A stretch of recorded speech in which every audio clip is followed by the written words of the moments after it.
मैं कोमल, अपनी शादी से इतना बुरा अनुभव मिला है कि मुझे अपनी बेटी की शादी करने के ख्याल से भी डर लगता है। मैं भी अच्छी खासी पढ़ी लिखी लड़की थी। शादी बड़े घर में लगा। उन लोगों का अच्छा खासा कपड़े का बिजनेस है। बिजनेस बड़ा था पर उस घर के लोगों की सोच छोटी और बड़ेपन का दिखावा भरा पड़ा था। मैं उस घर में बड़ी बहू बनकर गई थी। 3 और देवर थे, एक नंद, सास ससुर। पति से लेकर पूरे घर वालों के खाने के नखरे। मुझे यह नहीं खाना तो वो दो, कोई बोले मुझे कुछ और चाहिए तो किसी की कुछ और फरमाइश। ऐसा लगता जैसे घर नहीं होटल में बैठकर ऑर्डर दिए जा रहे हैं।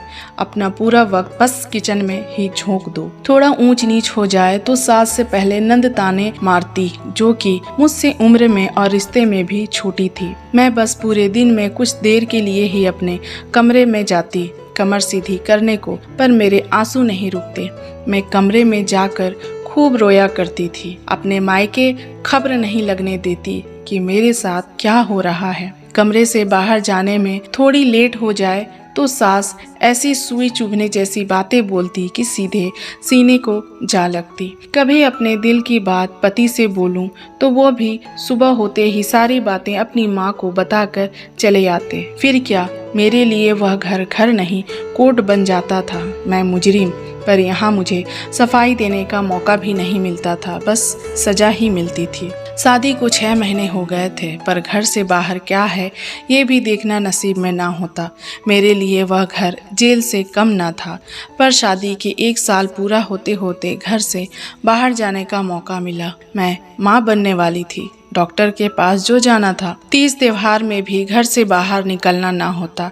कपड़े गहने सब लाकर सास रख देती थी और पसंद करवाती। पर यहाँ भी मेरी नंद को चैन कहाँ था। मुझे जो पसंद आता उस पर ही हाथ लगाती और ले जाती। मुझे बेमन का जो मिले वो लेना पड़ता था, क्योंकि उस घर में मुंह खोल नहीं सकते।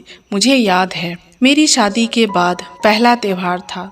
मुझे जो पसंद था वह नंद ले ली तो मैंने कहा तुम कुछ और ले लो, मुझे यह पसंद है।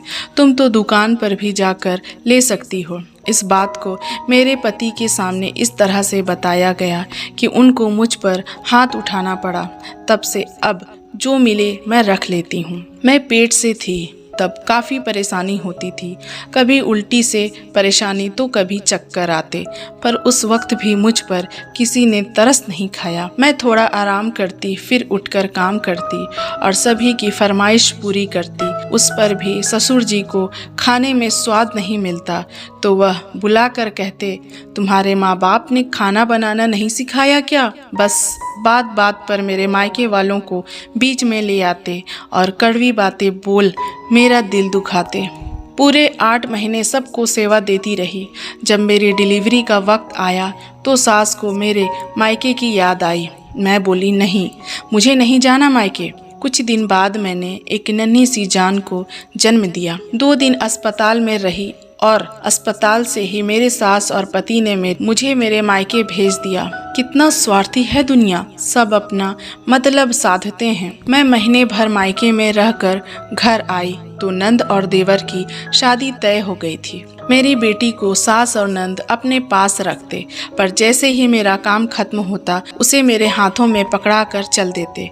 बच्चा भूखा रोता पर दूध पिलाने को नहीं देते। मैं काम छोड़कर आऊं तो नंद ताने मारती, पर मजाल है कि काम में मेरी मदद करती। कभी कभी मुझे लगता है कि कैसे इस घर को छोड़कर चली जाऊं, मुझसे नहीं रहा जाएगा इस घर में। पर किससे कहूं, पति भी नहीं सुनता मेरा।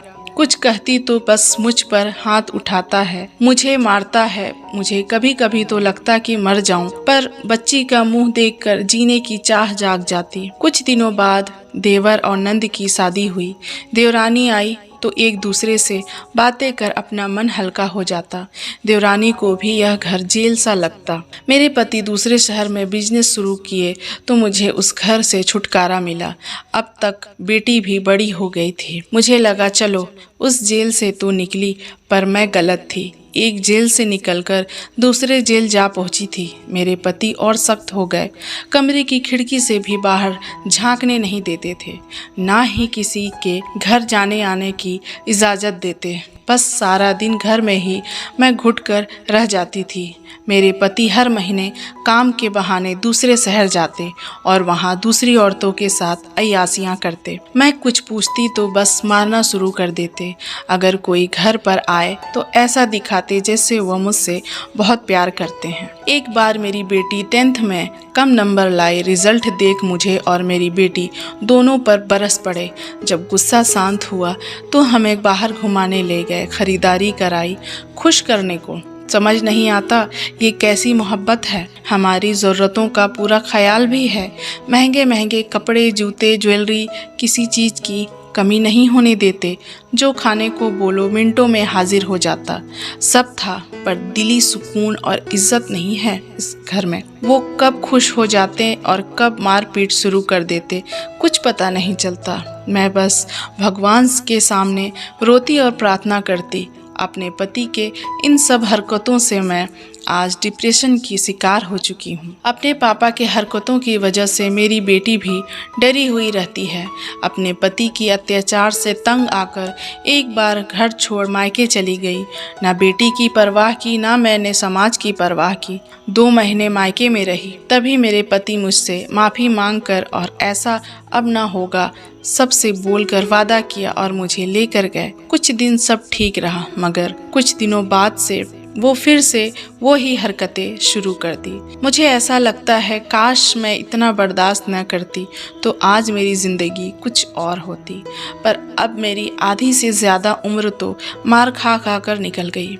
बची खुची ज़िंदगी भी इसी तरह जिल्लत भरी गुजार रही हूँ और जब तक ज़िंदगी है ऐसे ही गुजार लूँगी। शायद मेरी किस्मत में ही ये लिखा है। अब मेरी बेटी 24 की हो गई है, पर उसकी शादी करने की सोच कर भी मैं डर जाती हूँ। पर मैं भगवान से प्रार्थना करती हूँ कि मेरे जैसी किस्मत मेरी बेटी की ना हो, उसे अच्छा घर और वर दोनों मिले। दोस्तों, क्या लगता है आपको, क्या कोमल ने सही किया या कोमल को इस अत्याचार पर सवाल उठाने चाहिए थे? प्लीज़ हमें कमेंट करके ज़रूर बताएं और मेरे चैनल को लाइक, शेयर और सब्सक्राइब ज़रूर करें। मिलते हैं अगली वीडियो में, तब तक के लिए बाय बाय।